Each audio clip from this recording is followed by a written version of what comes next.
Hi. Hi. Hi, Sydney. So you guys, Echosmith, have been a band for almost 10 years, since 2009. So how do you feel that the band has changed both like sound-wise and overall? Like, how have you guys changed in the past 9 years? Media is wrong. It's actually been a couple years longer than that, so it's been like almost 11 or 12. Yeah, so I feel like so much has changed, of course, because I was 9 when we started, and I'm, going to be 21 in a few weeks. So obviously a 9-year-old and a 21-year-old are very different. And I feel like I've just gone through a lot of life changes, and, it's going to affect your music since we write our own songs. Who we are directly influences our music. So I feel like so much has changed in certain ways, but, we're still the same brothers and sisters that we always have been, making fun of each other and just having fun with each other rather than it's all business like it is in other bands sometimes. So I feel like our dynamic has pretty much stayed the same throughout, and we've always just laughed a lot and have fun a lot. But I think just as individuals, we've changed a lot just in who we are. But I think at the core of who we are, we've remained generally the same, if that makes sense. Yeah, I mean, that's good, I guess. And how has the Inside a Dream tour been so far? It's been so fun. It's been even more fun than I expected because we haven't been on tour for almost 2.5 years. So, it's been so long. So I was a little nervous because there's so many new songs and so many new things to do. But it's been so much fun and really effortless, actually. Because, we rehearse a lot for this tour, but once you get out there in front of real people, it takes a lot of the pressure away in an interesting way, even though you'd think that because there's a lot of people watching, you'd feel more pressured to sound awesome and do everything you can to be perfect on stage. But with our fans, they're so sweet and so forgiving that I just have the freedom to just have fun. And as long as I'm having fun, I think the rest of the crowd does too. Yeah, for sure. Do you guys see, since you have been a band now for, I guess, more than 10 years, I'm sorry, I missed that anniversary. But that's okay. Do you guys, I mean, are you seeing familiar faces that have kind of grown up with you? Because I'm sure a lot of your fans are around. Yeah, it's really cool because we've gotten to see some people, at 20 shows almost. Oh, my goodness. And it is really cool because that's obviously over the course of, the past 5 to 6 years that we've toured. So it's been really cool to see, a lot of the same faces, and we're all getting older and we're all similar ages. So it's cool to just see, oh, you do your makeup different now, or, oh, you got taller and, little things like that you notice with your friends. So it kind of feels like we're just seeing old friends when we see James who's been at multiple shows, and that's always the best feeling to know that there's those people who stuck with you from the beginning of your touring. Yeah, there's definitely a connection that's made through the music, I think. So that's a beautiful thing. So you guys put out Talking Dreams, your first full-length album, back in 2013, and then your Inside a Dream EP came out last year. So are you guys planning on releasing a new... Yes, so we're planning on releasing the Sophomore album in the summer, and it took a little longer than expected, but I'm glad we took the extra time because a Sophomore album and every album is so important, and you need to make sure that you feel 100% confident in it and with every single song on there. And we just felt like we needed the extra time because we wanted to add a couple more songs, and we're even about to record one last song for it. And work on the finishing touches and all that. So, I don't know. I mean, we spent a lot of time working on this, but I think it was definitely worth it considering it's important that you feel very confident what you're putting out, because once you put it out, it's out. And you can't really take it back. So we are glad with how it all happened, and I'm glad we're still on tour right now with the EP, and the show feels really good actually because there's so many new songs and so many of the old songs that we're playing. So I feel like the set feels really balanced actually, and it gives us more time to tour on the next album. So I think we'll be on the road. Awesome. What can you tell us about the new your sophomore album that's coming out hopefully in the summer? Is there anything kind of unexpected that you think fans will enjoy?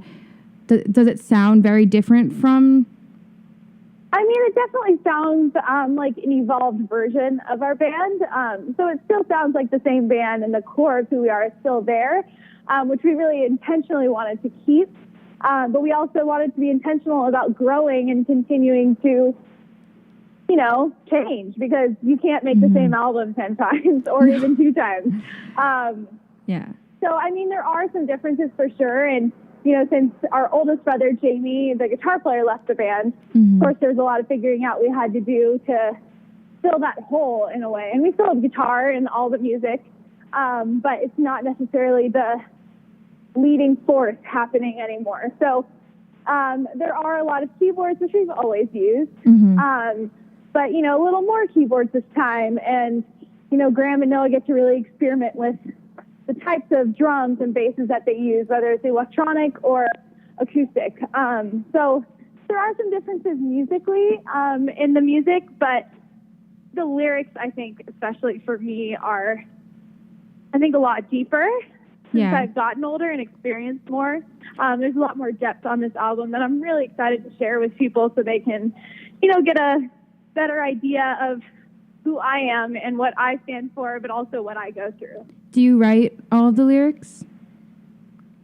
It depends. We all write every song together, and there's some days where, I write a lot of lyrics, but then there's some days where Noah is on fire and he has all the lyrical ideas, so it kind of depends. But we always want to make sure that every song, no matter who is kind of doing more or doing less, that we all can relate to the message and the story, at least a little bit, each person. Yeah. Do you guys ever run some of your ideas by Jamie still, or do you send him any of the songs just for feedback still, or is he not at all a part of that process? We show him the new music, when it's done, and, just to get his opinion anyway, because he's our brother, and of course, he's in the band. So yeah, we do show him the new music just to, see what he thinks. And it's not like he's necessarily creatively part of the process, but we do still show him everything way before it comes out, just to see what he thinks. And that's always a nice, way to connect again, since he's So you guys put out the video for Over My Head a few weeks ago, and you mentioned on Instagram that it was one of your favorite, or if not your favorite video so far. So I was just curious, what about it makes it your favorite video? I just love that I was able to show a different side of myself for the video, because so many of our music videos, which is totally fine, they are super happy and everything is great in life, and that's a fun video to watch too. But this video had a lot more depth to it, just like the song has more depth to it. And I was really happy that I was able to show that and show, the different aspects of what the song is about, which is miscommunication and misunderstandings and all the emotions that come with that, whether it's, paranoia or insecurity and just anger in general. So I was glad that I was able to portray that in some way in the video. And also the director, Sophie Mueller, is like one of the coolest people ever, and she's done a million videos that I love and I've always loved growing up. So I think every part about the video was just a really good experience for us. Yeah. Was there like some meaning behind the I guess symbols in the video, like the slime or the ramen, or was that just random? Because I mean, I was just curious, like, as I was watching it, because like you said, a lot of your other videos are, I guess, pretty straightforward in their message, and this one was a little bit more ambiguous. So, were there hidden meanings behind those? I mean, we show them the different aspects of what the song is about, which is miscommunication and misunderstandings and all the emotions that come with that, whether it's, paranoia or insecurity and just anger in general. So I was glad that I was able to portray that in some way in the video. And also the director, Sophie Mueller, is like one of the coolest people ever, and she's done a million videos that I love and I've always loved growing up. So I think every part about the video was just a really good experience for us. Yeah. Was there like some meaning behind Some of the things, yes. And then some of it was all kind of random and confusing on purpose because the song is confusing and that's really what it's about. So it's funny because it turned out to be a video that even went over our heads. And I'm not even kidding about that because I literally didn't really understand the slime, but we went for it because I trusted the director. And she probably has some hidden meaning that she knows of why we use the slime. But it was just so many things in the video that just really solidified the idea of over my head and the confusion that comes with that. And that includes the slime. And even I don't really know what that meant, but it kind of explained the song in an interesting way. So I think everything was oddly connected and kind of meant everything, but also meant nothing at the same time. Yeah. Which is confusing, but I guess that was the point. All right, I'm going to have to go back now and watch it and try to I don't know if that's going to make me more confused or, okay, I'm sure you get this question probably in most interviews, but I mean, I'm assuming that the answer might change as you guys grow up. So what is the best and worst part of being in a band and touring with your siblings and family? Yeah, you're right. It does kind of change as we get older. But I mean, the best part is that we know each other so well. But that's also the worst part too, because we know each other so well, it's great. And we can just be really honest and blunt with each other and connect in a different way that other bands could never connect in. But then also because we know each other so well, we know exactly what to say or do to bug each other or make fun of each other.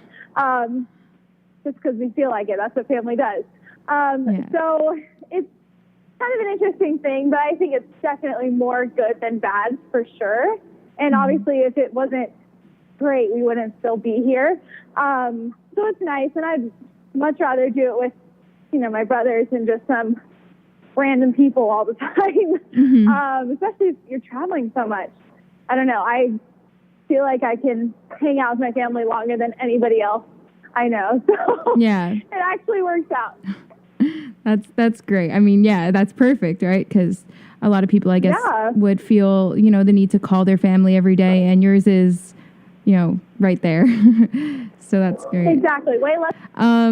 So your father, Jeffrey David, he also produced and wrote for artists like Zed and Seal, and so did he have any advice for you guys when you were when you got signed and entering the music industry that you've carried with you throughout? Yeah, I mean, our dad has been a huge part of what we've been doing for ever, pretty much.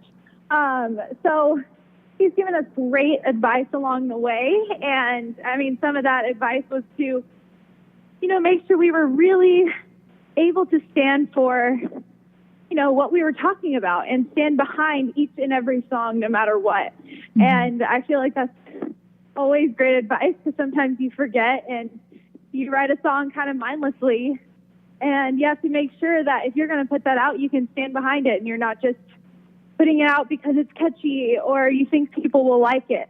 So I feel like he had really great advice, with songwriting especially, but also with our live show. And he's always reminded us, and he comes on the road with us as well. So, every night he's like, okay, make sure you make every single person feel like they matter and feel like they're loved. And, that's why we're here and that's why we're doing this. And that's always been our band's mission statement, but it's really great to have a dad who's with us and can remind us of that every day before we go on stage. And, it's a nice way to do it and to do things purposefully. Yeah, I mean, I guess you can get caught up in the routine, and so to have someone there who's reminding you of how meaningful the experience is and how it should be for everyone is a great thing to have. So that's amazing. Exactly. Yeah. So you guys titled your first album "Talking Dreams," and now you have "Inside a Dream." What is it about dreams that you guys? Why dreams? Why is that the main focus of your titles, if there is a reason? Yes. I mean, honestly, the first album we named Talking Dreams. Obviously, there's a song called Talking Dreams on that. But yeah, we decided to make that the title because, we were just so excited about life, and we were so excited for what was to come. It was our first album, and we had never really toured before.